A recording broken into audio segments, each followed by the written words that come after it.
Tak ceritani ini, Rek. Ini sekarang ini situasinya lebih berbahaya dari tahun 65. Dan sekarang pemetaan nasional itu persis 62, 63, 64. Aku ndak akan jelaskan, nanti jadi fitnah. Anjane saiki kira betul-betul butuh perbaikan mendasar, ibarat mobil turun mesin Indonesia ini.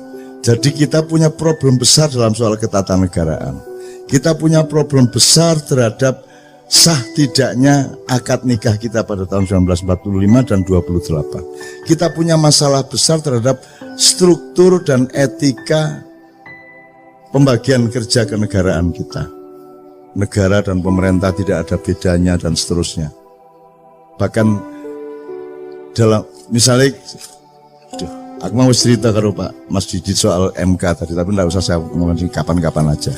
Tapi intinya kita punya masalah ekonomi, masalah kenegaraan, konstitusi, logika, nasionalisme, kita punya masalah.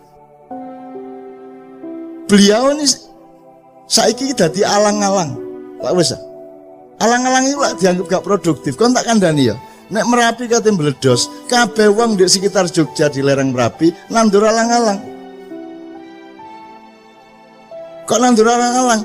Loh, pohon, tanaman yang punya getaran untuk menyelamatkan sekitarnya dari lahar dan wedhus gembel itu alang-alang. Dadi nek Merapi mulai ya apa, wong-wong nandur alang-alang, Pak. Jadi beliau bikin sanggar alang-alang itu untuk menghalangi segala kemungkinan kerusakan dan kemungkaran yang terjadi pada generasi muda dan anak-anak itu. Kemenang. Kapan-kapan kita baca bukunya Mas Iman Budi Santoso, seorang sastrawan di Jogja, senior saya, mengenai pohon-pohon, mengenai nama desa. Nek Jombang ono jenenge alang-alang Caruban. Ya, ono meneh Pengalangan, ono meneh. Jadi itu semua ada riwayatnya. Semua desa-desa di Jawa itu punya nama-nama pohon. Nama pohon itu banyak dijadikan lambang atau hikmah atau ilmu dari teritorial. Itu Mas ya. Oke. Tak persingkat gini Mas Didit ya. Saya sangat paham pemikiran Anda. Dan saya bukan tidak setuju. Kita semua standby untuk tutwuri handayani ya monggo, nek anjane sing penting iku untuk ing madya Mangunkarsa ya ayo, untuk ing ngarsa sing tulodo ya ayo, gak masalah. Nek anjane tepatnya seperti itu, ndak ada masalah. Dan memang wis wayahe. Kita butuh kongres nasional kenegarawanan Indonesia misalnya. Tak ceritani ini. Tak mulai Pak Harto ya. Zaman Pak Harto jauh sebelum reformasi, jauh sebelum ada rame-rame di Jakarta, saya menerbitkan selebaran. Judulnya, kita memerlukan Dewan Negara, TNI harus berpihak kepada rakyat. Yang nyetak Zaki, yang sekarang manajer Kiai Kanjeng. Zaki wedi, cak iki wanita ngomong ini iki. Ya. Besok Zaki ada dengan Kiai Kanjeng di Gresik. Takono. Zaki rodok ndredeg iku. Cak wanita musuh Pak Harto kaya lho. Aku gak musuh Pak Harto, aku iki ngomong sing bener iki ngene. Kita cetak. Dibutuhkan Dewan Negara. Karena pemerintahnya sedang kacau, maka yang dibutuhkan adalah level di atasnya yang mewakili nasionalisme sejati, yaitu Dewan Negara. Sekarang juga dibutuhkan itu. Menurut saya harus ada musyawarah kenegarawanan Republik Indonesia, mengumpulkan semua orang-orang yang memang punya nasionalisme dan hidupnya memang membuktikan dia bersih dari perusakan-perusakan atas Indonesia, untuk membenahi tadi itu konstitusinya, reamandemen, bentuk negara. Kita punya masalah kenegaraan yang sangat serius. Aturan-aturan tentang hutang, aturan nek kon dadi presiden 5 tahun utangnya oleh sak piro, ojo kon bebani presiden berikutnya. Harus ada etikanya, harus ada aturannya. Kan sekarang semua pada tidak tertata dan seterusnya. Jadi kita butuh musyawarah kenegarawanan.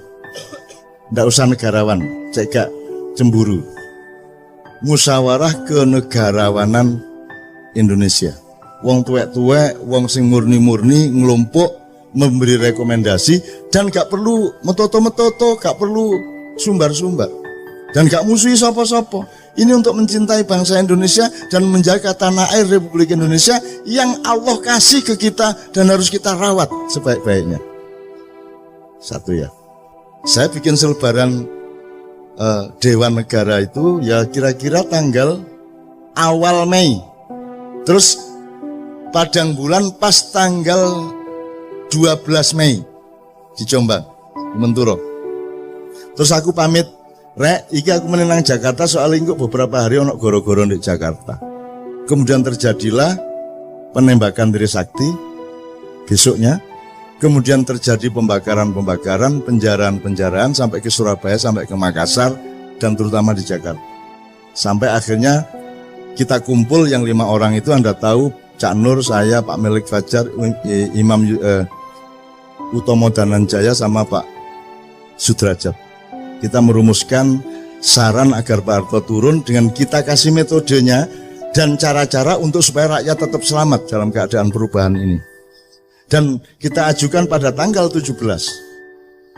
Kemudian kita konferensi pers, nangis-nangis kabeh.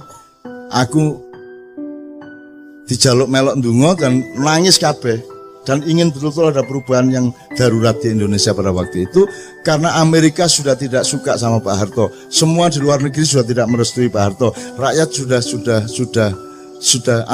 jenuh semuanya dan seterusnya. Terus kita kasih saran, Pak Harto gini-gini, ini saatnya sampean turun. Sampai tak bujui Pak, wis tak sampean iku wis tuwuk ta. Mosok gurung tuwuk sampean dadi presiden. Wis sampean lereno cek mulya, gak padeken gak ngono.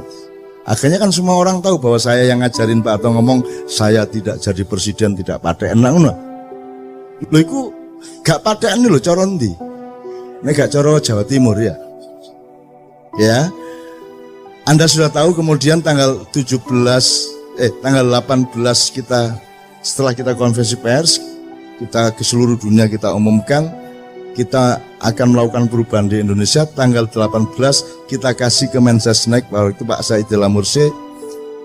Jam 11 kita kasih, jam 3 sore dikasihkan ke Pak Harto. Pak Harto membaca, merenung, sholat asar, sholat maghrib, terus habis isya Pak Harto telepon Mbak Novia. Atau sing telepon nang Mbak Novia, mergo aku gak ono sing nrimo Mbak Novia, bilang Cak Nun saya siap melaksanakan sarannya untuk mundur dari jabatan presiden. Itu tanggal 18 malam. Tapi tolong kita atur supaya perubahan di Indonesia ini tidak menimbulkan bentrokan-bentrokan. Kalau bisa besok kita ketemu berenam dari 5 orang yang menandatangani surat saran kepada Pak Harto bersama Pak Harto, tapi Pak Harto mengatakan, Cak, mbok tolong ngajak orang-orang tua supaya 3 aja supaya jumlahnya 9. Akhirnya Gus Dur kita ajak, Pak Ali Yafi kita ajak, dan satu lagi saya lupa. Siapa ya? Ada orang tua satu lagi saya lupa. Dan seterusnya. Paginya kita ketemu dan aku ganti sepatu rek. Waduh aku nyele Pak Bariman. Pak Bariman itu saiki guru SMA Muhammadiyah di Denpasar. Wis tak sesuk tak gawe-gawe les pokoke sing penting mosok aku sandalan rek ngono. Wis tak sekali iki sepatuan yo tahun ngono melicet temen aku. Wis demi Indonesia wis gak apa-apa sikil melicet. Wis. Oke, akhirnya semua proses kita jalankan Pak Harto mudhun, tapi di tengah jalan dikhianati oleh sejumlah tokoh. Jadi reformasi itu sebenarnya konsepnya adalah bukan Pak Harto turun terus Habibie naik. Yang salah kan semuanya. Jadi Pak Harto turun, kabinet bubar, DPR bubar, MPR bubar, kita bikin MPRS, Majelis Pemusyawaratan Rakyat Sementara, yang sudah kita daftari sebanyak 45 orang, nomor 1 Abdurrahman Wahid, nomor 2 Megawati, nomor 3 ini, sampai Daniel Sparingga, sampai macam-macam, pokoknya 45 orang. Cak Nur Kholis Majid, terus macam-macam sing kita perhitungkan cukup reformis. Jadi seharusnya Pak Harto turun tanggal 21, terus kita resmikan ada Majelis Permusyawaratan Rakyat Sementara dan langsung bersidang 45 orang menentukan kepala negara sementara yang langsung kita tugasi untuk membuat pemilu secepat-cepatnya, paling lambat antara 6 bulan sampai 1 tahun.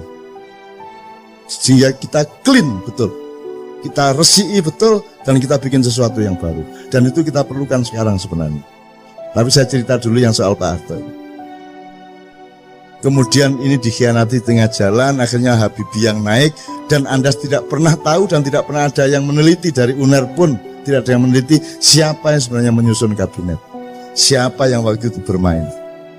Kalau sing takon aku yang menengahi, masuk gak ditakoni tak kandak-kandak no. Itu ya. Faktanya semuanya jelas. Sampai sekarang dipersoalkan tim mawar sing apa segala macam, itu pada waktu tanggal belasan Mei waktu itu. Itu semua juga ada ceritanya. Nek awakmu tahu nang Padang Bulan zaman itu sampean rulah ceritanya. Ya, pada waktu itu siapa yang datang ke sana, saya lindungi sejak dari Juanda. Aku nyusul di Juanda itu, aku mlebu pesawat. Jadi dia mlebu pesawat ono aku. Loh, kok di sini, Cak? Oh iya ya. Kepala bandara ya. Mbuya apa ceritanya, pokoknya aku ndek ngarepe pesawat iku, ndek ngarepe lawang dibuka terus ono ondo mudun iku, aku ndek kono. Soalnya aku nyusul ndek bandara malah masalah. Engko diketok uang, ketok wartawan segala, aku langsung ndek pesawat itu. Carane runu ya apa urusanku. Kemudian teman sekalian, ada satu lagi. Ada saat-saat darurat di mana PDIP pasti menang untuk memilih Megawati jadi presiden pada periode sesudah Habibie. Tapi wong Islam ya wis gatel, wis gak kuat. Islam ya wis kudu berperan. Maka orang Islam mencalonkan Pak Habibie. Iki karo-karone gak siap untuk kalah. Nek wong Islam kalah, wong Islam yo gak ikhlas. Nek PDIP kalah, PDIP yang ngamuk. Maka kita inisiatif. Dalam satu hari saya menemui P3 ketuanya dan Golkar ketuanya, karena besok akan memilih presiden di MPR untuk memilih Habibie atau Megawati. Pokoknya tidak lama, 20 menit sama setengah jam. Terus saya malamnya datang ke Pak Harto. Saya minta Gus Dur rapat dulu di rumah Gus Dur. Gus, iki wayahe wong tuwek sing mimpin saiki. Nek sing mimpin wong loro iku engko sing iki gak trimo, sing iku gak trimo. Kudu sampean sing maju. Sampean iku sultane.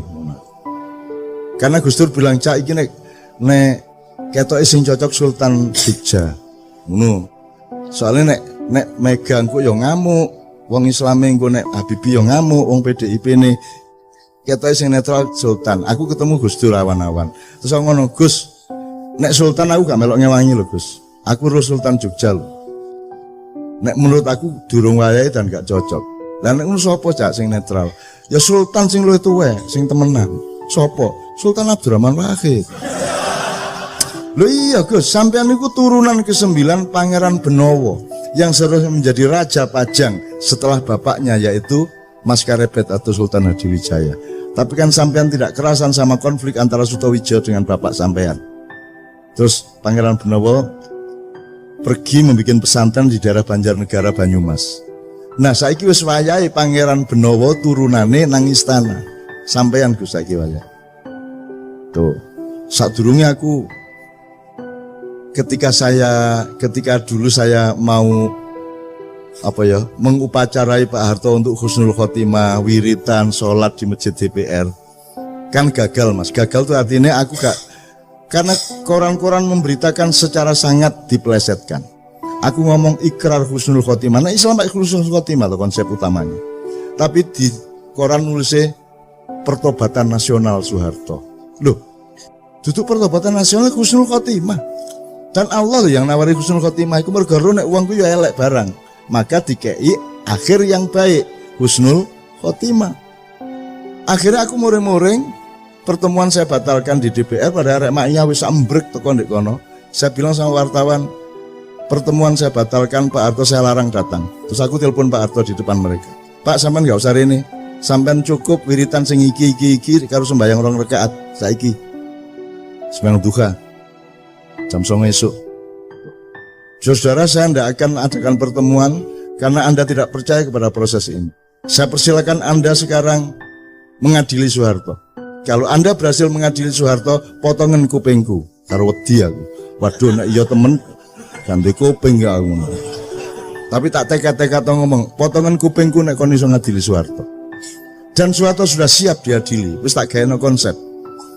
Saya Soeharto, mantan Presiden RI, siap untuk tidak menjadi presiden lagi. Nomor 2, saya siap untuk tidak ikut campur pada setiap pemilihan presiden. Nomor 3, saya Soeharto siap diadili oleh pengadilan negara untuk mempertanggungjawabkan tugas saya 32 tahun. Nomor 4, saya Soeharto kini siap untuk mengembalikan harta benda yang menurut pengadilan negara adalah bukan milik saya tapi milik rakyat Indonesia. Pak Harto tanda tangan. Pak Harto tanda tangan. Diwoco nggih Cak, tanda tangan langsung. Wis kari kok adili. Tuh. Akhirnya acara tak batalno. Terus aku iseng-iseng dolen nang omahe Gus Dur. Ndek Ciganjur. Tak ceritani ngene Cak. Minggu ae Pak Harto tak jake nang Masjid Istiqlal, engko sampean teni ndek kono engko dipuacarakno ndek kono Husnul Khotimah. Loh Gus, aku gak ngongkon lho, aku gak njaluk lho Gus.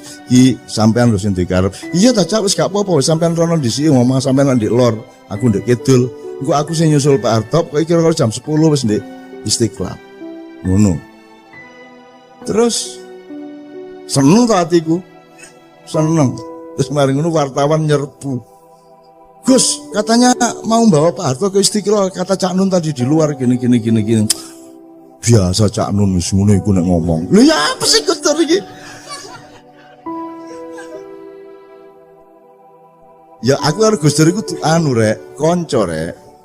Guyon, memel. Aku karo Gus Dur gak tau ngomong serius. Cerita sing gak ngene.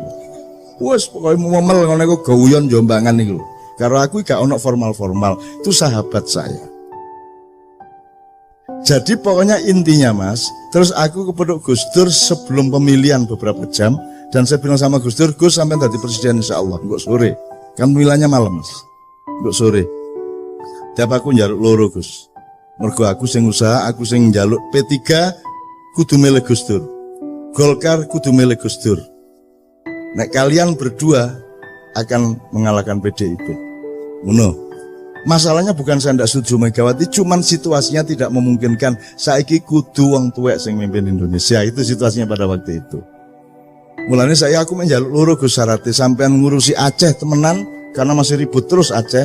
Nomor loro gak ono mistik, gak ono Nyai Roro Kidul. Sampean gak ruta tema iku di Indonesia. Nyai Kodil ku jek ono terus, jek digawa-gawa terus. Tapi aku njaluk Gus Dur, Gus wis gak ono Nyai Kodil. Terus Gus Dur jawab ngene karo turu ngene. Aceh gampang, Cak. Gampang ya napa wong gak beres-beres. Macam-macam tak tabok. Gus Dur enteng enek ngomong. Terus Nyai Kodil ya apa lho? Wis tak SMS wingi, Cak. Ya apa ya, Bang? Ya apa Gus Dur? Wis tak lho di SMS ya apa? Tak kon jilbaban. Iki Gus Dur lho, idene iki lho.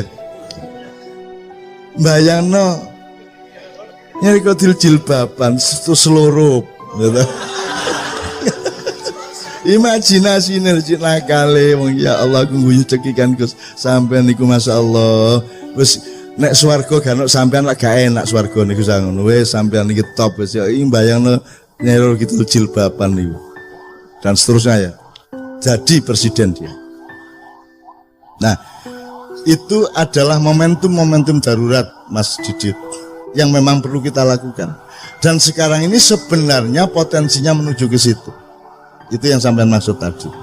Cuman saya ini kan orang yang tidak punya api. Aku gak duwe nafsu. Bukan soal nyongok loh ya. Maksudnya saya tidak punya libido politik. Saya tidak punya sedikit pun gairah untuk mimpin negara, presiden gak duwe blas. Gak duwe blas. Soge itu gak duwe aku. Aku seneng karo kon mek ngono tok. Asik membicarakan sesuatu yang menggembirakan mek ngono tok aku. Jadi gelandangan aku gak masalah. Gitu.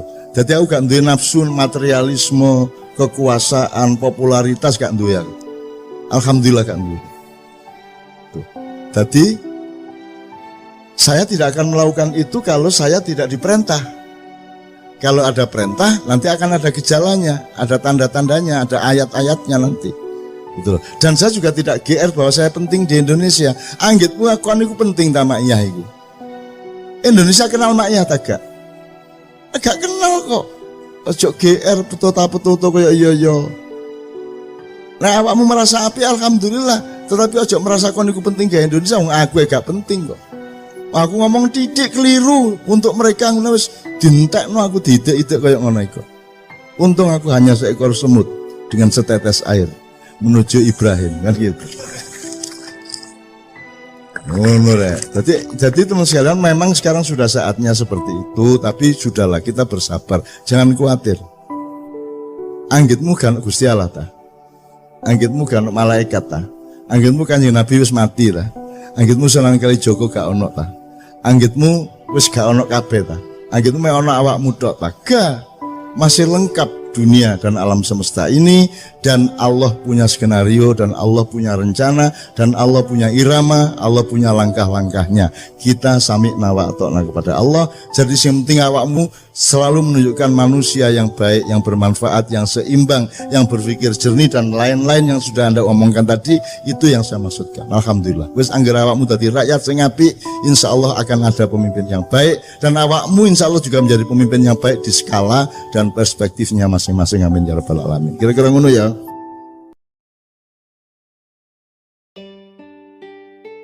Saya punya beberapa pertanyaan, tolong dicatat. Kalau ada yang bisa menjawab sekarang, alhamdulillah. Kalau tidak, jadi PR bersama. Hafal teks proklamasi? Ada yang hafal teks proklamasi? Saya SMK sih hafal ya malahan. Ngatik SMK.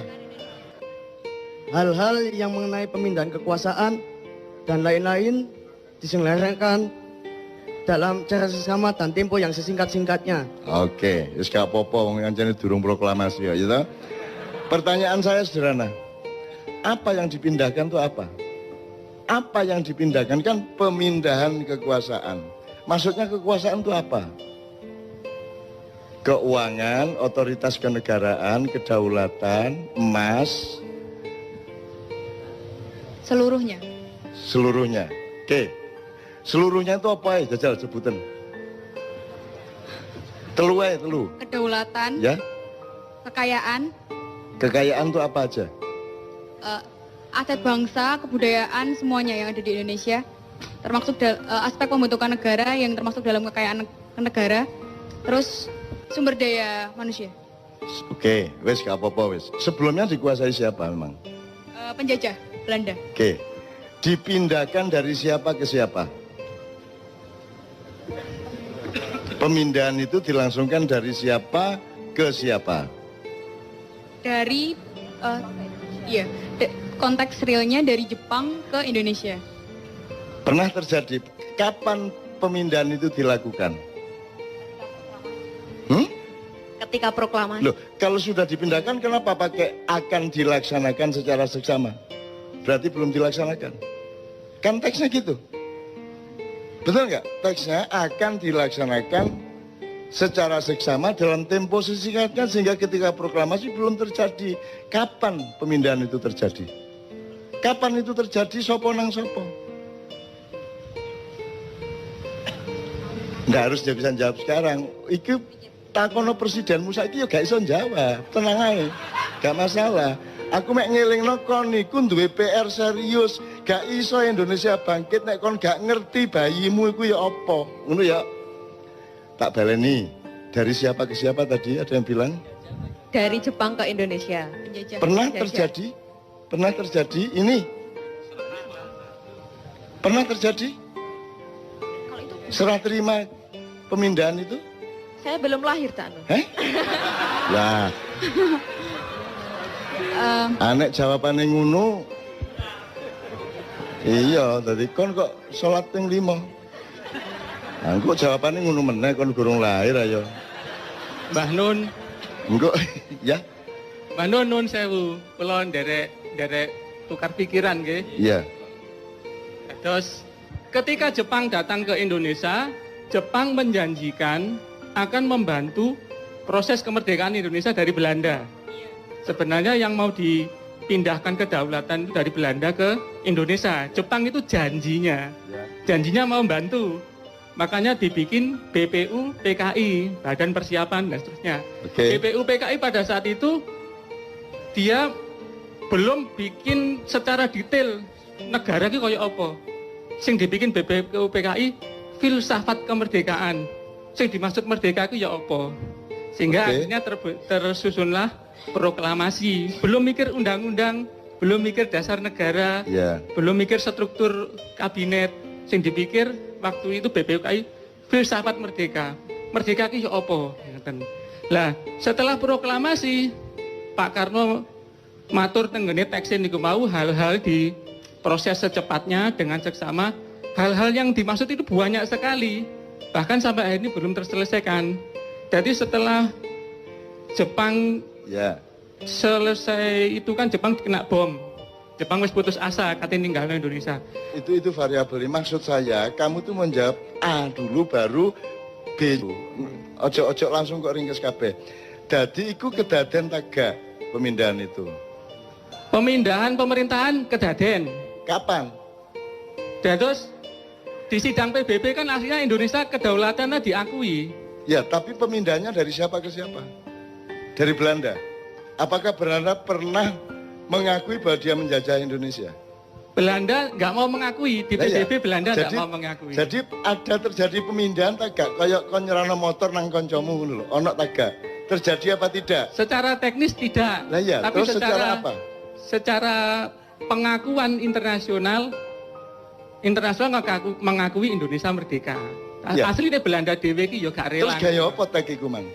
Gawe tek iku pertama menumbuhkan filsafat kemerdekaan dan rakyat itu percaya Indonesia itu merdeka rek. Saiki Indonesia merdeka. Oke.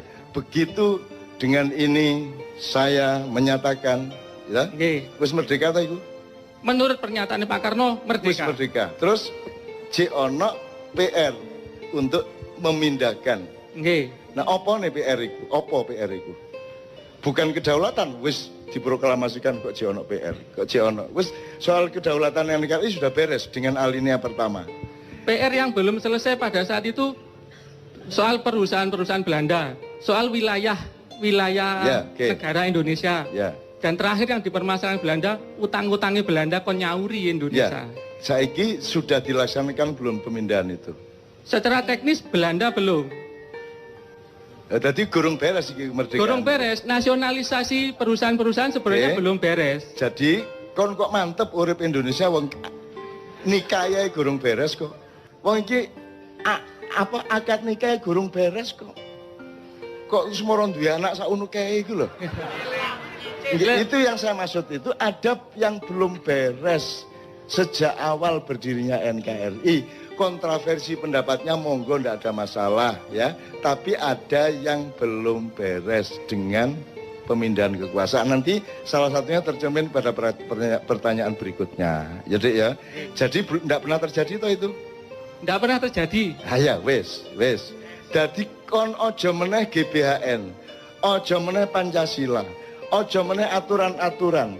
Wong proklamasi loh, gurung dilaksanakno. Ya tak gak? Nggih. Proklamasi loh gurung beres. Presidenmu kate 30 meneh. Nek akad nikahe gurung jelas, wis gak beres-beres. Makanya semua presiden yang ingin jadi presiden pahami dulu Indonesia ini siapa, urusannya gimana, yang PR-nya apa, yang belum beres apa, pahami dulu baru bagusi mencalonkan diri jadi presiden. Kita mboten. Itu loh. Jadi aku setuju pendapatmu kabeh, tapi yang saya maksud adalah ayo didandani sik teko awal rek. Ngono lho. Wong iki gurung beres sejak awal kok. Ya oke. Misalnya pada pernyataan berikutnya nanti Anda benar-benar dicatat aja berikutnya. Ini tak pencoloti supaya nyambung dengan Anda. Siapakah pemilik sah tanah air? Tanah dan air Indonesia beserta isi dan kekayaannya sebelum 17 Agustus 45 dan sesudahnya. Siapa yang punya? Hakikatnya Indonesia yang punya Gusti Allah. Hakikatnya. Iya. Wassalamualaikum warahmatullahi wabarakatuh.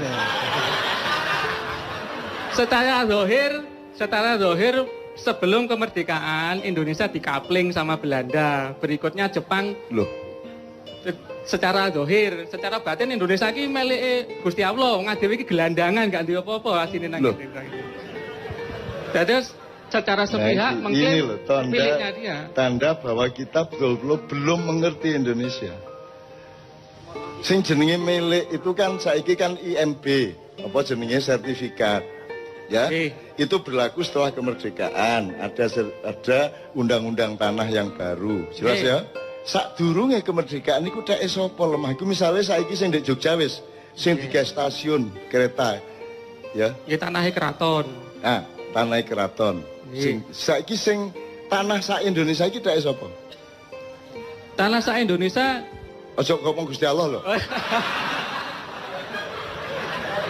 Pada zaman Mojopahit ya secara kepemilikan milik kerajaan Mojopahit. Waktu dengan rakyatnya. Ya oke. Maka sebelum 45, sebelum 1745 dak sapa? Aku mek ngomong iku. Sebelum 45 Belanda mengklaim itu adalah wilayahnya. Kapan? Mana buktinya Belanda mengklaim? Karena Indonesia itu waktu itu nggak ada faktanya Belanda ngeklaim. Oh. Nggak ada. Belanda tidak pernah menjajah Indonesia menurut Belanda. Belanda itu datang sebagai pemborong, kontraktor. Dia kontraktor datang ke sultan atau raja, tergantung tempatnya. Pak, saya bikinkan jembatan. Pak, saya bikinkan jalan. Saya bisa bikinkan pertanian. Pembagian pendapatannya segini sama segini. Jadi mengontrak dia menurut mereka. Mereka tidak pernah menjajah kita. Gitu loh. Nah, miliknya siapa? Kontrak itu dengan siapa? Kontrak dengan sultan-sultan, raja-raja. Nah, jadi siapa yang memiliki tanah air sebelum kemerdekaan? Sebelum kemerdekaan para raja dan para sultan. Ah, ngono lho, Kitmang sing tak ngenteni iku dae sultan. Oke? Nggih. Sak Indonesia iki dae sultan dan raja-raja jumlahnya kira-kira pira sultan dan raja? Mboten paham kula jumlahnya. Loh, berarti gak jelas iki. Loh, wong kono iki saiki tanah sak meter iso paten-paten karo tanggamu kok. Nggih. Ya ta gak? Apa meneh tanah sak dari Sabang sampai Merauke gak jelas urusane, terus kon gawe Indonesia kayak ini kok iya padahal gak jelas urusane. Itu loh yang saya maksud. Oke? Jadi tanah itu milik raja dan sultan. Oke? Yes, terus merdeka. Terus tak siapa? Mari merdeka. Negara Republik. Milik negara. Milik negara. Upama kon rojo gelem tak gak kon? Nggih, kula nyuwun perjanjian tertulis. Ono tak gak perjanjiane? Nggak ada. Ah. Iki lho. Nggih. Jadi gelem ta kon duwe lemah sak pulau misalnya Ternate tidure, sak pulau iku wekmu. Terus moro-moro Indonesia merdeka. Terus moro-moro duduk tekmu. Gelem ta sultan? Moro-moro duduk dheke. Gelem ta? Nggih, nggak mau. Nah iya. Harus ada perjanjian. Nah, terus ada enggak perjanjiannya? Faktanya nggak ada. Enggak ada. Berarti beres enggak masalah Indonesia ini? Beres enggak? Belum beres. Jadi halal enggak Indonesia ini? Aku mek kepingin dan kan gak iso beresi masalah iki ganti presidene dukno teko langit sapi itu padha ae. Nek kon gak iso beresi masalah iku mulane aku yang dipindahkan apa saja, yang berupa dolar berapa, yang berupa emas berapa ribu ton. Ya, yang berupa tanah berapa, yang berupa tambang berapa, perjanjiannya gimana. Setelah tanah sebelumnya milik sultan dan raja tiba-tiba menjadi milik negara, mosok gelem harus ada transformasi land reform. Betul enggak? Ada enggak? Land reform pada waktu itu nggak menyangkut perjanjian antara raja penguasa wilayah dengan presiden. Kok tidak? Lah Saya kok juga gelem? nggak paham, saya belum lahir waktu itu. Loh, Jadi aku ngene wae, upama kon dadi sultane, dadi rajane gelem tak gak? ya kula mboten purun, saya nggak mau. Terus rumangsamu 164 sultan raja ki gelem ngono. Ya nggak mau. Lah ndak mau. Kalau saya jadi rajanya ya nggak mau. Lah iya. Harus Nah, ada perjanjian. menurut sampean raja-raja Nusantara gelem tak gak? ndak mau asline. Ah, aslinya ndak mau. Ya, contohnya konflik-konflik yang muncul. Makanya terus ngene lho, Dik. Yang kita ini nyari bersama, duduk aku berdebat karo kon. Oh, nggih, Kita nggih. mencari bersama. Golek api. Menurut kon, nek kon sing dadi sultan, Nggih. moro-moro Indonesia merdeka, terus semua milikmu jadi milik negara. Lilo tagak kon. Mboten rela. Boten. Kan jadi harus ada perundingan iki ya apa transformasi hak tanahnya bagaimana kan gitu. Nggih. Ada ndak? Ndak ada. Ndak ada. Berarti halal ndak ini sekarang? Saya bukan MUI yang memutuskan halal haram. Saya nggak berani jawab. Ngene lho, kon iku nek kate nang doli gak usah nang MUI sik. Kon langsung ro nek nang doli ku haram ngono lho. Mosok halal haram ngenteni MUI. Begitu tidak sah, tidak logis ya. Curang berarti tidak halal ngono kok dadak MUI sik kon. Nggih, hakikatnya kalau kedua pihak ada sesuatu dan satu pihak merasa tidak terima, berarti itu nggak halal. Hakikatnya begitu. Makanya sekarang diatur ada nggak undang-undang konstitusi yang mengatur peralihan dari haknya sultan dan raja-raja seluruh Nusantara ini kemudian menjadi milik negara. Nggak ada. Nggak ada toh. Nggak ada perjanjian itu. Dadi iki apa iki nyolong ta, ngeklaim ta, ngerampok ta? Ya, kono ojo melok sedih, ojo melok dikeserang wong kono yo gak melok apa-apa kowe gak salah kok. Loh, saya juga ikut sedih, Pak. Saya pegawai negeri ya. Oke, tapi jelas ya faktanya ya. Jadi beres enggak masalah kelahiran tadi? Masalahnya nggak beres. Ya, beres toh? Beres. Oke, enggak beres. Jadi sejak awal kita itu belum beres. Oke ya? Nggih, betul. Jadi soal pemilikan tanah, tambang semua sebenarnya kan juga tidak ada perjanjian yang jelas. Nggih. Tidak diatur secara kenegaraan. Nggih. Saiki kan roh, atine rojo-rojo saiki ya apa kira-kira kan gitu? Artinya rojo-rojo karepe ku bikin daerah istimewa. Dengan perjanjian-perjanjian baru, mbuh disahno DPR, MPR, Presiden, bikin daerah istimewa. Terus apa kok mek Jogja tok? Sebenarnya raja lain juga sama. Di Aceh kan dulu-dulunya zaman Pak Harto kan ya sempat bergejolak minta istimewa. Apa kok mek loro? Karena yang lain nggak berani mungkin. Oh. Karena untuk dalam tanda kutip melawan kekuatan besar, kita harus punya support yang besar. Nah, raja-raja ini kan supportnya kecil. Oh, jadi untuk mendapatkan hak hidupnya itu harus berani gitu.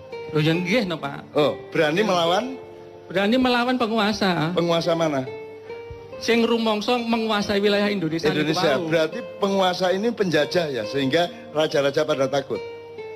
Secara psikologis aslinya jajah rojo-rojo. Ah. Secara zahir ketoke mengajak Saiki jajah taga.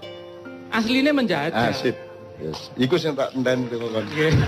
Dan kon pegawai dari sistem penjajahan itu.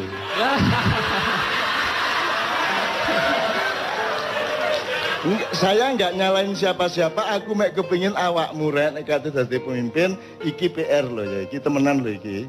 Meskipun mungkin gak iso jawab temenan ya gak masalah, tapi ojo dianggap gak ono. Ojo wong loro ati terus anggap gak loro ati. Ada PR-PR besar. Ya tak terusin ya supaya lengkap, pertanyaannya 2 lagi paling. Tadi pemilik sah tanah air Indonesia sebelum dan sesudah kemerdekaan. Sekarang nomor 3. Apa muatan substansial UUD baik 45 maupun 2002 amandemen ya tentang pemilahan antara negara dan pemerintah? Terus ngeten, aslinya pemerintah niku karyawan ini negara aslinya pemerintah niku. Karyawan. Nggih, leres. Terus karyawan pemerintah apa karyawan negara? Pemerintah niku kan ngeten, paribasane negara niku rumah tangga. Oke, sopo kepala rumah tangga nih? Bapake. Lha, sopo? Oh, yang pemilik rumahnya. Ya, saya nih ngomong Indonesia. Oh, Indonesia ini punya rumah tangga. Indonesia secara hakikatnya belum punya kepala negara. Kenapa tidak punya? Mergo di Undang-Undang Dasar itu sebenarnya rancu antara negara dan pemerintahan. Rancu. Berarti undang-undangmu itu bener tak gak? Kalau izin aku mek kepengin ngomong apa anane. Undang-undang dasarmu mengatakan bahwa presiden adalah kepala negara. Padahal yang kita butuhkan ada kepala negara dan ada kepala pemerintahan. ASN itu aparat sipil negara, bukan aparat sipil pemerintah. BUMN ini jenenge BUMN, duduk BUMP. Tapi BUMN taat kepada pemerintah, bener enggak? Secara Loh, negara kok taat nang pemerintah, pemerintah taat nang negara. Jadi negara mi kualik tak gak ndase karo sikile. kula isin nglakoni asli ya kuali. Lah iya. Sak kualik-kualike wong arek-arek gak melok nyambut gawe ndek kantor-kantor ke pemerintah, awakmu sing nyambut gawe ndek kono ya. Ngono ya, gak apa-apa wis. Jadi Anda sendiri sebenarnya tidak setuju pada undang-undang itu. Betul enggak? Nggih, dados ngeten asline kula sejak mahasiswa mbiyen nggih mboten setuju. Ah, wis. Saking garise nasib kok moro-moro dadi ngono lho. Jadi sekarang Anda punya pendapat sebagai intelektual, nek barang itu jelas salah dan menciptakan bencana-bencana politik, kira-kira perlu dirubah tak gak? Nah, jadi salah satu PR Anda adalah membenahi kembali dasar konstitusi, filosofi, sistem kita bernegara.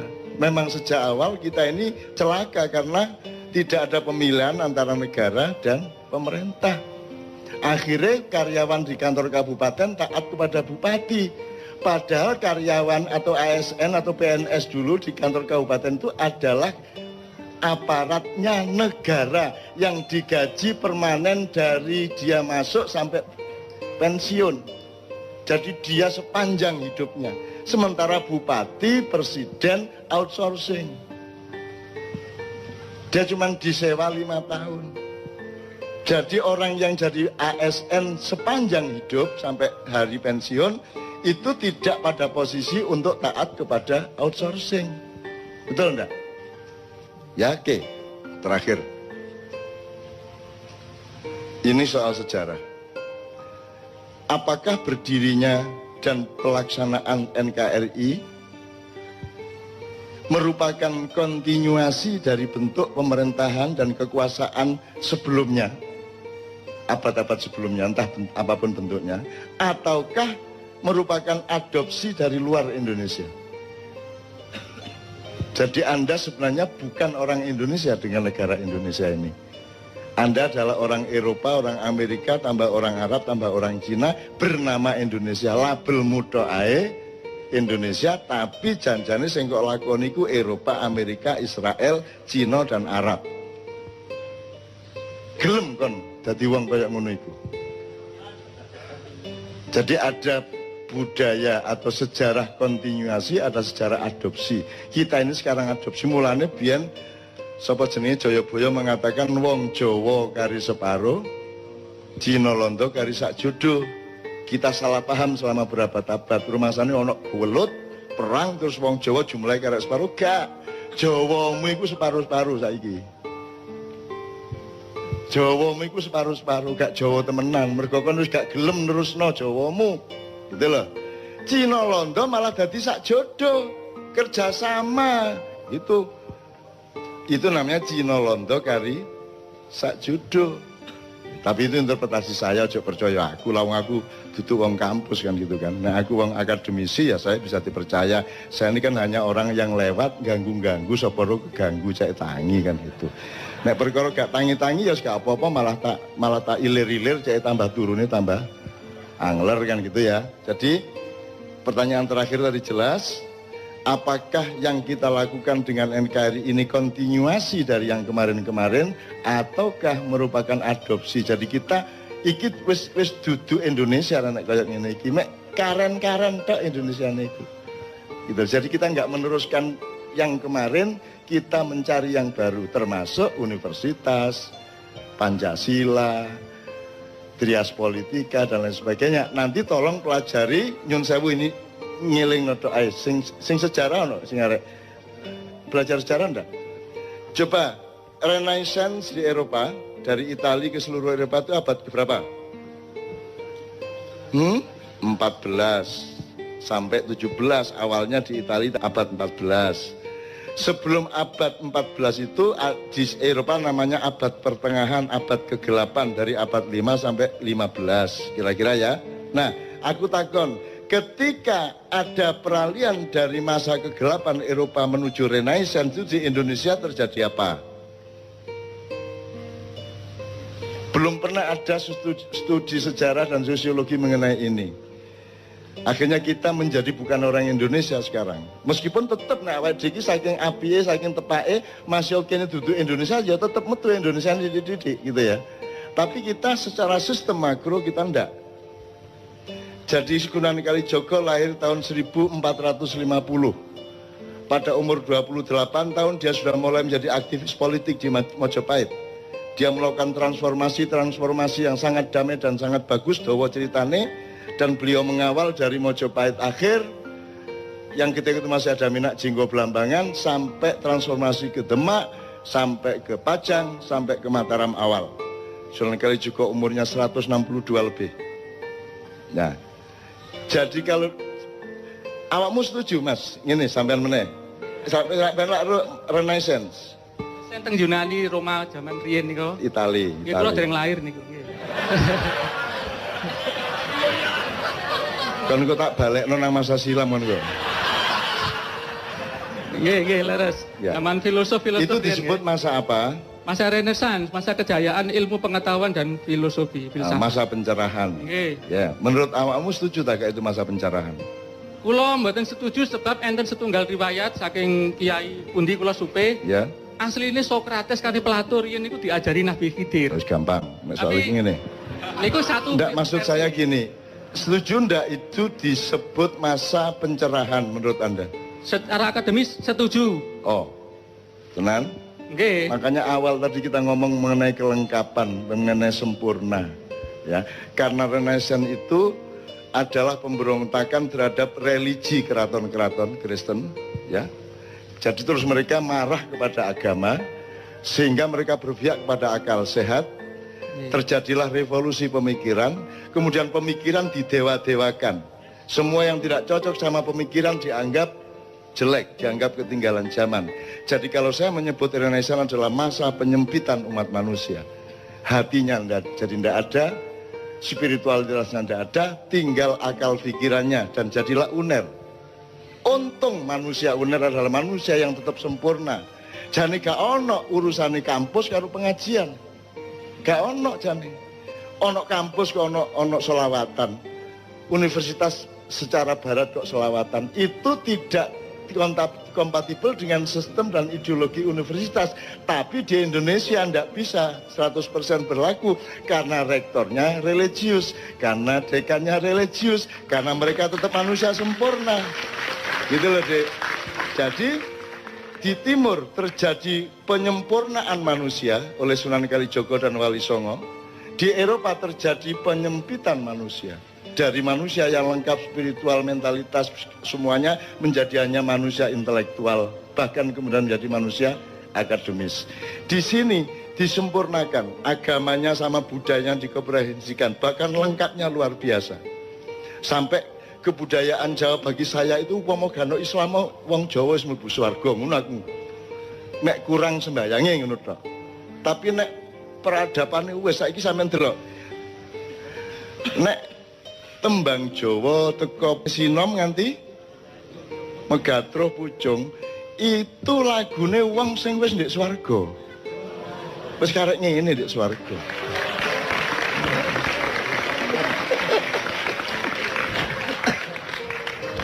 Kon gak iso mbuktekno nek iku salah.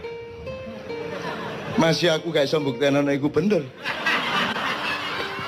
Tapi sing penting lak kon gak iso mbuktekno nek iku salah. Oh iya, ngono lho ya Mas ya. Oke. Jadi sekarang mudah-mudahan Pak ini anak-anak ini kita harapkan bener loh mereka ini. Mereka nanti jadi pemimpin mulai 2025 ke atas. Anda urus Indonesia ini bener-bener ya. Anda urus Indonesia bener-bener. Gitu loh, Dek. Oke, tepuk tangan untuk cinta masa depan Indonesia.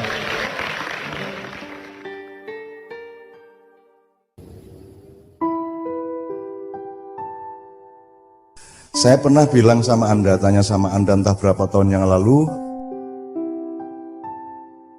Indonesia itu melahirkan bangsanya atau bangsa ini melahirkan Indonesia? Jadi bapaknya yang mana? Indonesianya apa bangsanya? Bangsa melahirkan Indonesia. Oke. Lah bangsanya itu bangsa apa? Karena sekarang disebut bangsa Indonesia. Membingungkan enggak? Bangsa yang melahirkan Indonesia itu sekarang menyebut dirinya bangsa Indonesia. Jadi Wak Karjo duwe anak jenenge ya Karjo. Kan gitu. Nah, bangsa yang melahirkan itu bangsa apa?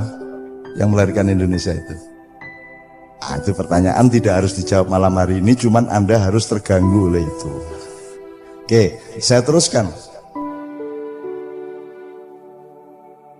Indonesia umurnya berapa? 70 tahun, betul? Bangsa yang melahirkannya berumur berapa? Pertanyaan yang tidak usah dijawab malam hari ini. Kalau kamu tidak mempertanyakannya, berarti kamu tidak akan pernah mengenal siapa dirimu, karena kamu tidak pernah mengenal asal-usulmu. Yang namanya bangsa tadi yang melahirkan Indonesia itu dimulainya sejak kapan? Sejak abad 15 kek? Sejak abad 10 kek? Sejak abad 7 bareng sama Kanjeng Nabi, atau sejak kapan? Atau sejak Aji Soko? Atau sejak kapan? Itu nenek moyangmu kan? Jadi Anda kenal nenek moyangmu apa tidak? Kalau manusia tertua sekarang kan Sangiran gitu ya, fosil tertua, tapi juga ada yang lebih tua lagi di Jombang. Tuh. Oke, itu sudah 2 pertanyaan yang kita belum bisa menjawab pada malam hari ini ya teman-teman sekalian ya. Pertanyaan saya berikutnya, Anda ini katakanlah bangsa yang melahirkan Indonesia itu katakanlah upamane bangsa Nusantara, upamane ya. Upamane bangsa Nusantara. Saya tidak akan ngeklaim, saya juga tidak akan membantah atau menegaskan, tapi pokoknya XA-nya itu katakanlah bangsa kita itu bangsa Nusantara. Di sini kita belok sedikit. Apakah kalau orang Sunda berarti bukan orang Jawa? Sejak kapan orang Sunda dan orang Jawa itu orang lain? Sejak kapan itu? Kalau kita tidak tahu berarti kita tidak mengerti diri kita, benar enggak? Apakah kalau orang Palembang, orang Bengkulu, orang Bugis itu berarti bukan orang Sunda dan bukan orang Jawa? Sejak kapan? Oh, mungkin sejak tahun 1928 ya. Yong Yava, Yong Ambon, Yong apa lagi deh? Gue iki ya ora ngerti to wajan 1928 ya ora ngerti to wajan. Oke. Jadi ternyata pengertian Jawa bukan Sunda, Sunda bukan Lampung, Lampung bukan Bali, Bali bukan Madura, itu pengertian yang belum lama. Atau sekarang kita shortcut gini XA-nya, perumpamaannya. Anda adalah anak Nusantara yang diadopsi oleh Indonesia. Ngono piye ya? Entuk ya. Anda ini anak bangsa Nusantara diadopsi dan dididik oleh Indonesia, bener nggak? Oke, dididik dengan kurikulum Indonesia. Ya dah. Nah, kurikulum Indonesia ini ya, hukumnya, konstitusinya, pendidikannya, persekolahannya, ilmu sosialnya, pemahaman-pemahaman sejarah, antropologi, sampai arkeologi, sampai apa, semua itu kurikulumnya mbahmu Nusantara tadi atau kurikulum orang lain? Nah, jadi Indonesia itu keluargamu apa orang lain? Nah, Anda yang di Fakultas Hukum tinggal lihat, ini hukum yang kamu farisi dan kamu jalankan sampai hari ini hukum adopsi atau hukum dari orang tuamu sendiri? Adopsi. Jadi Anda tidak pernah mengenal bapakmu sendiri. Ngomong hukumnya piye, politiknya piye, kepemimpinannya piye, nek nggawe kabinet piye. Gitu loh.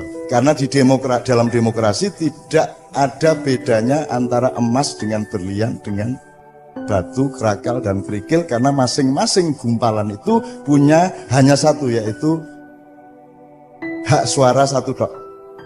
Kan gitu ya. Ambok kue iki sarjana kaya ngopo, apa kue iki kere, kue nek nang kotak pemilu podo suarane ya. Itulah demokrasi. Jadi demokrasi, kalau Anda ikut demokrasi, salah satu kerugiannya adalah Anda tidak bisa membedakan batu dengan mutiara, benar nggak? Gitu ya. Ini nanti jadi tema panjang kalau nanti kita punya waktu atau bulan depan dan seterusnya. Tapi pokoknya gak ada bedanya itu.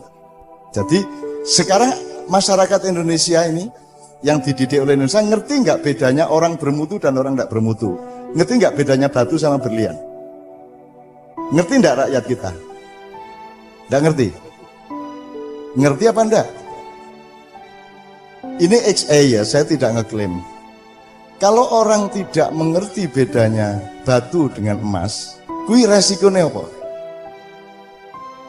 Kowe dikai watu ya orang ngerti nek kui watu, kowe dikai emas ya orang ngerti nek emas toh. Atau kowe dikai watu dicat kaya emas ya orang ngerti toh kowe. Kowe dikai wedhus dipupuri dadi presiden ya orang ngerti toh kowe. Karena kamu tidak mengerti bedanya. Kalau raja dulu, dan harap diingat bahwa di dalam Al-Quran tidak ada negara, yang ada adalah muluk, malik gitu ya. Saya tidak mengatakan bahwa saya akan mendirikan kerajaan ya, tapi pokoknya ngono lho ya. Ngono lho ya. Di Quran yang ada itu cuma Raja Sulaiman, Raja Daud, Fir'aun dan seterusnya, Buigari milih. Tapi pokoknya kalau pemilihan raja sebenarnya tidak sukar, karena sehari-hari kita tahu mana orang bermutu, mana tidak bermutu. Tapi di Indonesia ini semutu apapun kamu, kalau nggak ikut Golkar, kalau nggak ikut PDIP, kalau nggak ikut parpol-parpol, kamu tidak akan bisa menjadi apa-apa, bener nggak? Wes iki terus ke dhewe. Sebab ini simulasinya ombak banget. Nah, dengan kata lain, kalau saya tarik garis agak jauh, saya ingatkan kembali. Berarti Anda ini dididik oleh bapak ibumu atau dididik oleh pengadopsi? Jadi kamu tidak mengenal apapun kecuali pendidikan adopsi tadi, benar? Jadi pengenalanmu terhadap bapakmu itu berdasarkan adopsi atau orang yang ngasuh kamu. Nah kira-kira orang yang mengasuh kamu sekarang itu seneng sama bapakmu atau dulu menjajah bapakmu? Jadi kira-kira kayak nek ngomong bapakmu ngapusi apa tenanan? Ah, cetha wisan wis tekani. Nah, jadi sekarang jelas ya. Jadi sekarang mohon Anda belajar untuk la ilaha. Karena ilallahmu itu versi adopsi, bener nggak? Gajah Mada siapa? Belanda dulu bagaimana, nama Indonesia itu yang bikin siapa, dan seterusnya. Seluruh pengetahuanmu mengenai negaramu dan bangsamu ini berdasarkan orang yang dulu ngidak-idak mbahmu, ya rata. Nah wes, kita nggak benci loh ya. Orang Jawa kan diidak-idak malah seneng. Loh, betapa tidak ada manusia sedahsyat manusia Indonesia. Aku tahu ketemu bocah Lamongan ki nyambut gawe Arab ki nek wis panas kan nganti 55 56 lho Mas derajat Celcius. Oh, panas kaya ngono kae nyambut gawe tukang batu, coba piye kuwi. Kuwi nek wong Bangladesh wis dadi areng. Kuwi cacah tahan. Itu tidak merubah mentalnya, terus mereka siang istirahat 1-2 jam ke Madinah, ke masjid, ketemu saya di masjid, dan tidak terpengaruh mereka oleh kesengsaraan itu. Itu orang Indonesia. Padahal nyambut gani kaya ngono iki, begitu ketemu wis kaya pengajian NU kae. Masya Allah, Allahumma sholli ala Muhammad. Kapan sampean tutuk kene iki, Cak? Itu. Jadi kaya ora apa-apa kae lho. Tadi saya diceritain Cak Yus, TKI kita di Malaysia itu pasang paving satu orang itu 1 hektar. Ijen. Dan dia sudah menemukan momentum dan niatnya dan tenaganya, dan dia bertekad 5 hektar tak selesaiin sendiri. Coba piye kuwi? Wis golek menungso ning Mars planet kono nek ana paving 5 hektar dikerjake ijen, berarti mengin angin. Jadi mengin angin. Oke ya. Oke, saya shortcut lagi.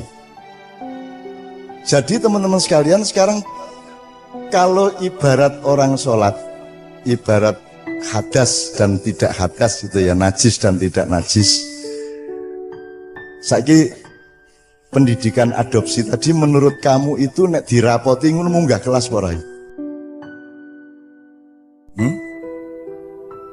Hukum di Indonesia pelaksanaannya nek dirapoti angka piro? 0,00 piro meneh? Mbok ngene sisan 0,0,0,0 titik 000 pangkat 5 0 kabeh ya toh. Akar 0 ya toh. Ya ndak kalau 0 ya ndak. Ya min lah kowe iki ya.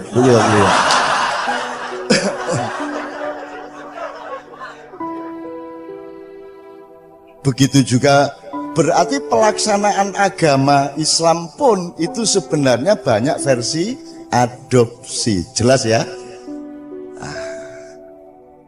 Kue kerengan siji NU, siji Muhammadiyah, siji Sunni, siji Syiah. Njur barku ono ISIS, ono Sumu, ono segala macam. Itu semua versi pengadopsi, jelas ya. Nah, teman sekalian, anggaplah berarti ada yang tidak murni, ada yang kotor, ada yang bersifat manipulasi, ada dusta, ada sesuatu yang disembunyikan, ada sesuatu yang ditutupi, ada sesuatu yang tidak jujur misalnya ya. Kalau ibarat orang mau sholat itu berarti najis apa tidak? Hidup kita sebagai anak adopsi tadi najis apa tidak? Najis hukum, najis ekonomi ya toh? Coba saiki nek kowe maca, nek kowe ndelok RCTI PMNC iki ana tokoh anyar. Kuwi sekolah langit langsung pidato. Saudara-saudara, supaya Indonesia bisa menjadi negara maju,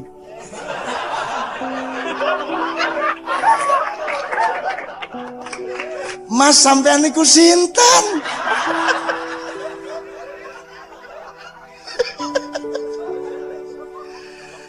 Hei, sing takon iki lho sapa, hei? Nek lerek Jawa Timur ngono iku. Kon niku lho sapa meneng-meneng ngomong ngono iku lho sapa? Iku Indonesia iki apa sih? Lha ngono iku lho, bapak adopsimu iku kaya ngono kuwi. Nah, aku njaluk saiki ayo mulai nyedak air suci. Ya ra? Bener ra? Jadi nek ibarat kowe iki wudu selama ana republik iki wudumu nganggo maul mustakmal atau maul kudus. Mustakmal. Dadi janjane salatmu iki rada medeni.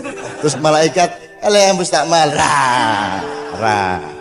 Tur ora mung mustakmal, ora mung wis tau digawe wudu, campur tai, campur apa meneh Mas? Kletong, campur karo-karan wis, campur keringet, daki, pathek, segala macam. Banyune kuwi sing kok nggo wudu. Maka ini akan begini terus apa Indonesia? Apa tidak ada jangkanya? Apa tidak ada periodenya? Tidak ada kolomongsonya? Saya ingin mengatakan kepada Anda ada kolomongsonya. Makanya sekarang itu Anda harus siap untuk bersuci. Wis saiki dadiya wong sing wudu meneh. Anak-anak Nusantara, kamu diberi najis-najis oleh Indonesia. Mulai tahun ini Anda harus bersuci. Pikiranmu disucikan, hatimu disucikan. Suci iki jane kalau main sepak bola harus sportif, betul enggak? Sportif itu suci.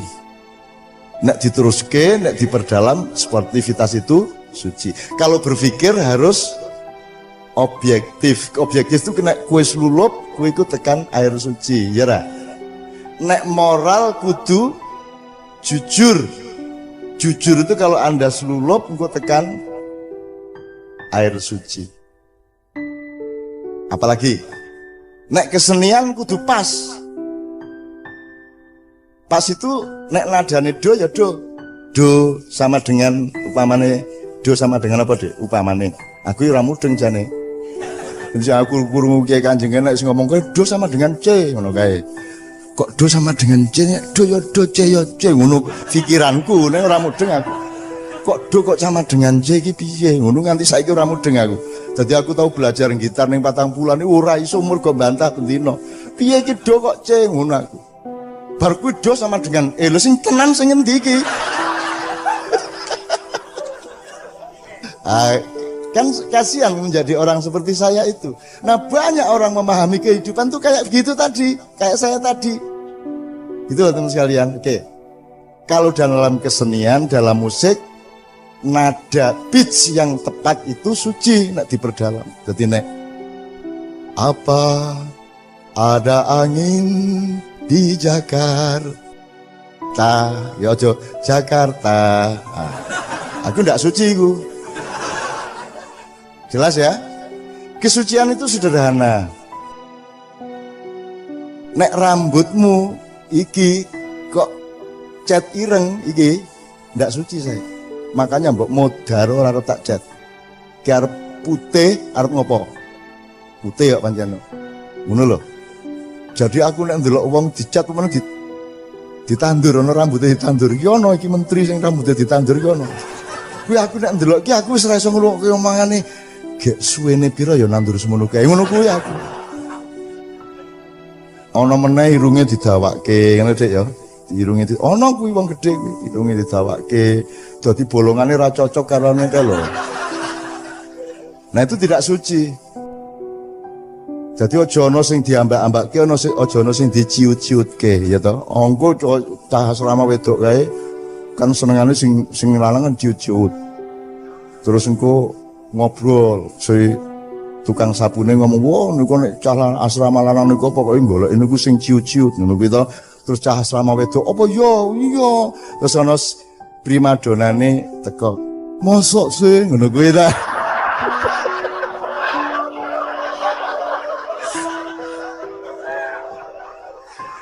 Ikulaane.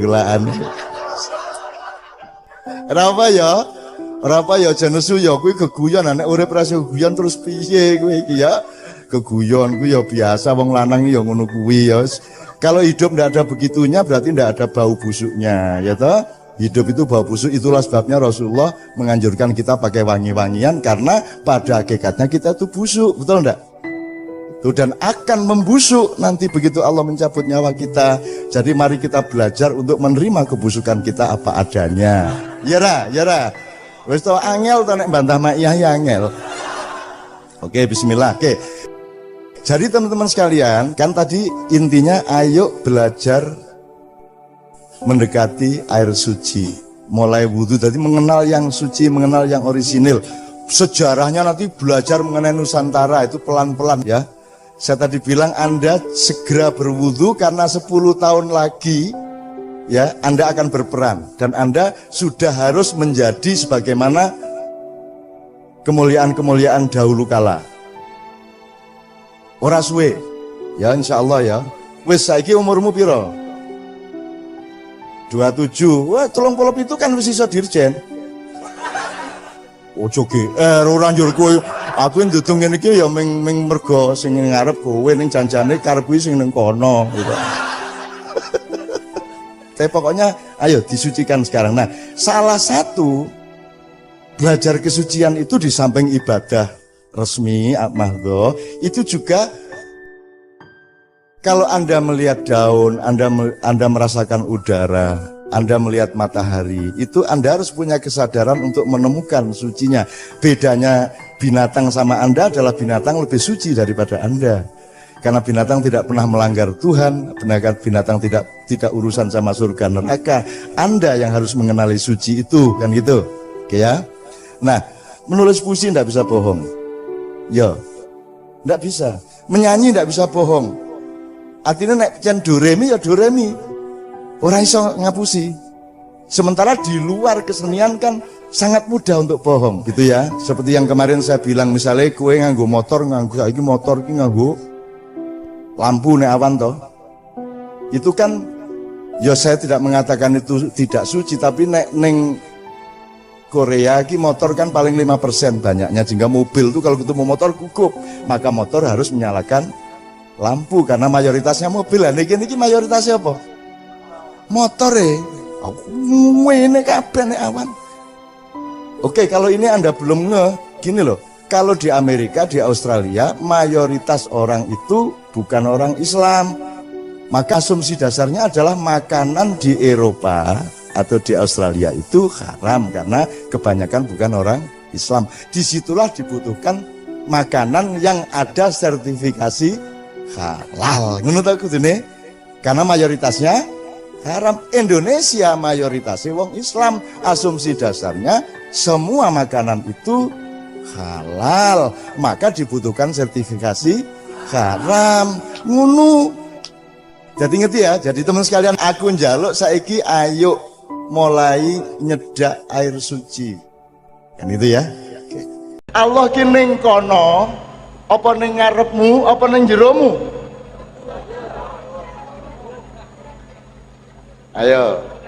Iki nek ora kok sadari, bendina meng kaya beo kowe. Kowe sembahyang Allah ning ngarepmu apa ning kono-kono? Kowe Allahu Akbar, kuwi Gusti Allah ning ngarepmu apa ning kono-kono apa ning jero atimu? Ini salatmu nek ora tepat, ya ming salat, akhirnya ya ming tradisi. Gitu ya. Assalamualaikum warahmatullahi wabarakatuh.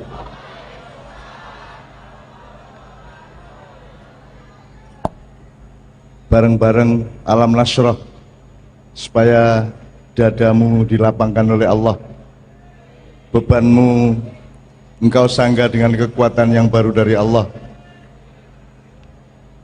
masalahmu diberi jalan keluar oleh Allah,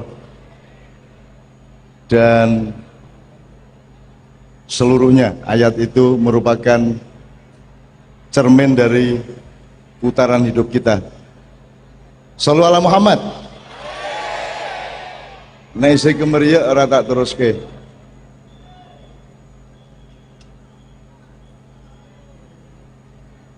Oke, sarang-sarang bismillahirrahmanirrahim. Alam nasyrah laka sadrak.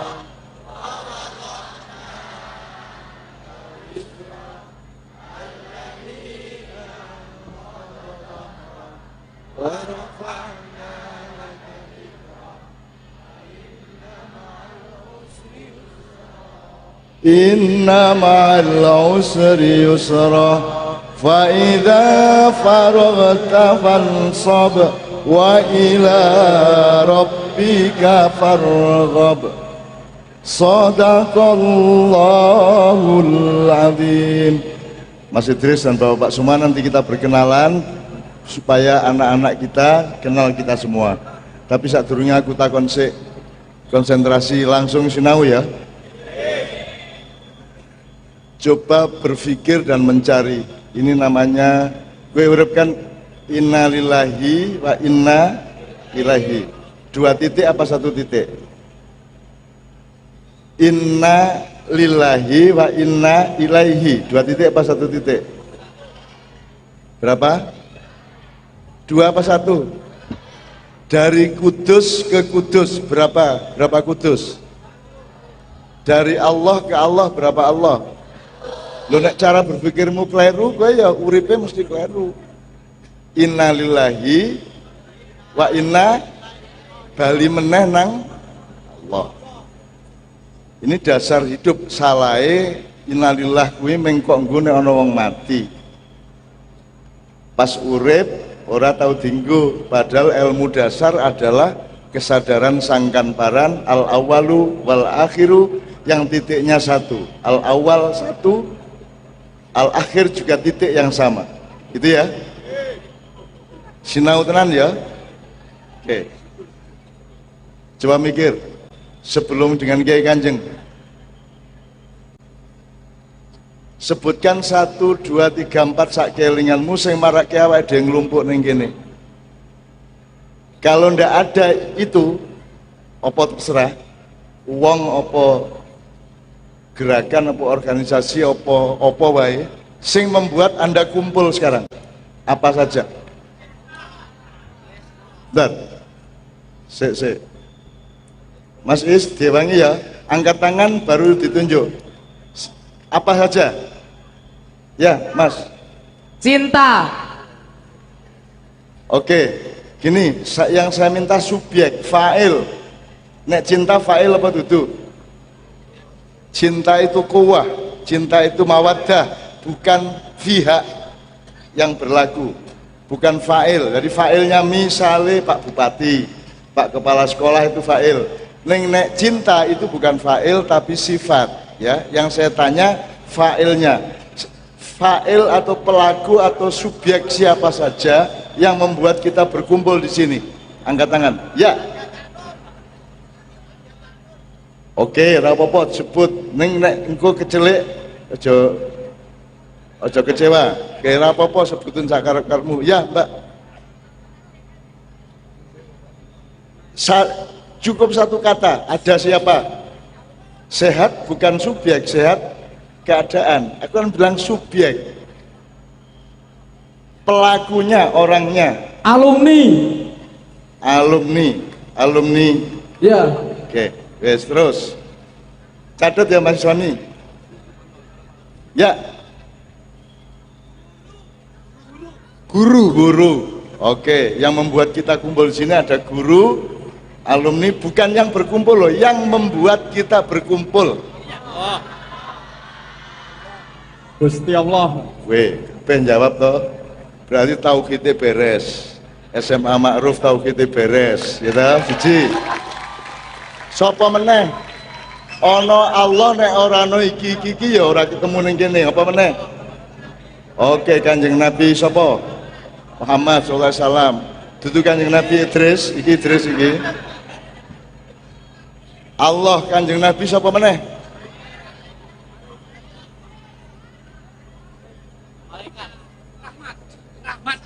Rahmat. Loh, rahmat bukan subjek. Wis ping 3 lho. Aku ngomong iku dudu subjek. Rahmat itu energi yang ditransfer oleh Allah ke kita.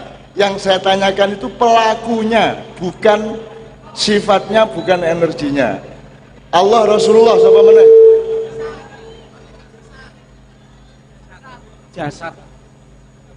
Jasad.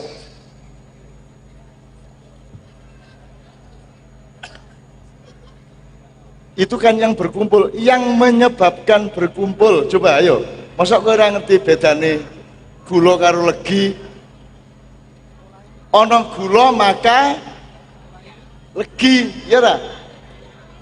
Legine benda apa bukan? Yang saya tanyakan bendanya apa? Gula. Ada gula maka manis. Ojo ngomong manis nek soal manisnya cawe wedok ya oke sing manis. Sebut gulanya apa, Mbak? Ilmaku kumpulan alumnus atau alumni SMA NU Al Ma'ruf. Oke. Jadi itu pelaku utama. Kalau nggak ada ilmaku orang lumpuk neng kene. Oke. Coba cari faktor lain. Allah Kanjeng Nabi ilmaku apa meneh?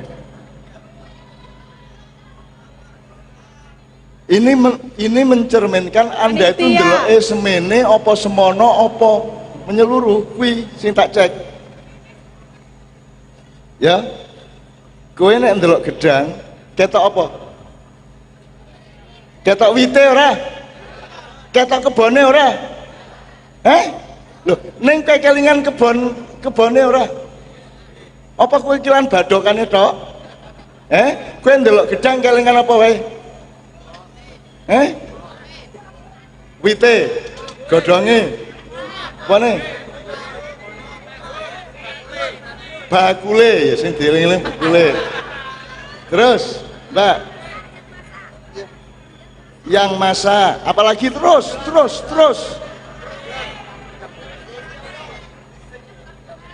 Ya langsung Allah beres, angger cacing Allah ya beres. Ning maksudku kowe ngerti asal usule. Kowe ora ning kene ora ono Kanjeng Nabi, ya ora? Kowe ora ning kene nek ora ono Sunan Kudus ning kene ora? Nek ora ono Sunan Kudus menyebarkan Islam di Kudus, kowe nglumpuk ning kene ora? Kok ora kelingan Sunan Kudus? Wong Kudus ora kelingan Sunan Kudus raine. Ayo, aku kereng, guru kereng. Sapa meneh? Ayo goleki sing berperan dalam hidup kita. orang tua. Aja nesu ya. Aku nek karo wong lanang kereng, nek karo wong wedok lembut. Ben modar. Amosok karo kene kereng, karo kowe lembut tak penak kowe. Nek iki jan tak sentak-sentak ben wae ben cepet rabi, ya ta? Ben ora jomblo-jomblo wae. Oke, satu lagi yang membuat kita kumpul di sini malam hari ini, guru yang mana? Guru di Jogja apa guru ini apa? Almarhum. Oke, sip. Wes ya. Dadi kowe nek ndelok apa-apa didelok kiwa tengene ngarep mburine. Sampai jauh. Kemarin di SMA mana? Kemarin kita SMA 2 aku takon. Aku tahu bapakmu jenenge sapa? Betul. Muhammad Muhdi. Bapak? Ya. Mbah? Mbah Asroni. Buyut? Mbah Awal. Canggah? Pun boten ngertos. Piro tadi ini kowe ngerti? 3 silsilah. Bapak, Mbah, Buyut, Di. Canggah. Orang ngerti? Boten. Di Jawa dikenal berapa tingkat? Kowe lak milu wingi kowe. Berapa mbak-mbak? Bapak, Mbah, Buyut sak piturute nganti piro orang Jawa kenal? Gantung siwur menyan sak piturute berapa? 7, Pak. 7? Berapa, Bu? 7. Masih Islami? Masih Islami? Ya. Urutan dari bawah berapa? ke atas, ya. Fadal saya Jalil, betul ya. Tepuk tangan untuk beliau ya.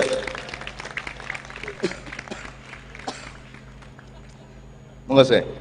Oke. Aku ngene. Kita cari kekurangan kita ya. Nek kepengin golek ilmu, ayo golek kurangnya awake dhewe apa, lemahnya apa ngono ya. Oke. Nek wong Jawa kenal berapa tingkat? Mas Islami? 18. Di Mas Islami iki? Ya, 18. 18. Cuma nanti sampai rumah browsing, kalau orang Arab berapa yang dia kenal? Sing ana jenenge Bib Jadun, Summa Jadul Jad. Wis Jid saja, Jidun. Ya, itu mbah kuwi tok. Ning buyut ya Abu ya ya jadun tok. Nek Jawa cetha jenenge dari 1 sampai 18. Aku takon. Berarti tuwon di kabudayan Jawa karo kabudayan Arab?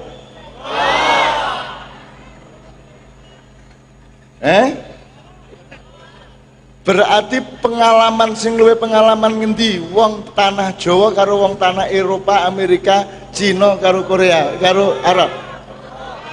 Dadi sing kudu sinau ki wong Jawa sinau nang dunya apa dunya kudu sinau nang Jawa? Nah, SMA Al-Ma'ruf harus sejak awal mendidik anak-anaknya untuk menjadi pemimpin dunia, karena semua di dunia lebih butuh ke kita semua untuk belajar. Mbah, tak terus ya Mas ya. Mbah siapa meneh? Mbah terus Buyut, Canggah, Wareng. Mbah Wareng, Udeg-udeg terus gantung siwur, udeg-udeg gantung siwur, gerobak sinte, geropak sinte. Modera kowe. Terus debok bosok, debok bosok. Keberapa itu debok bosok? ke-9, Ke-10. galih asem, Galih asem, Mbah Galih asem. 11. ke-11, geropak waton, Geropak waton. 12. cendeng, Mbah Cendeng. cendeng, Oh cendeng. Ya. Terus kemudian 13, gieng, Gieng. nggih. Terus Mas Lami. 14, cumpleng, 15, ampleng, 16, menyaman, 17 menyo-menyo, 18 terah tumerah. Jadi kalau sekarang ada Habib di Indonesia yang keturunannya Rasulullah SAW, saya tanya, Rasulullah itu mbah keberapa? Mbah keberapa? Nek ning Jawa cetha jenenge we cetha nganti 18. Jadi nek wong Jawa nganti dadi buntute wong barat, wong Jawa nganti ora dadi kepalane wong sak donya, berarti Jawa kelangan Jawane, ya ora? Aku njaluk SMA Al Ma'ruf menyadarkan siswa-siswanya tidak hanya nilai-nilai keagamaan, tapi juga nilai-nilai sejarah dan kebudayaan, sehingga Kudus ini lebih tua dari Jombang, lebih tua dari Jakarta, ya rak? Berapa tahun kalau Kudus? 400, hampir 500 tahun, 470. Jane cocoknya ibu kota Indonesia ya neng kene. Tengah-tengah pulau Jawa rada lor sithik, ora kengidulen, nek ke ngaloren cedak Malaysia gampang ditembak.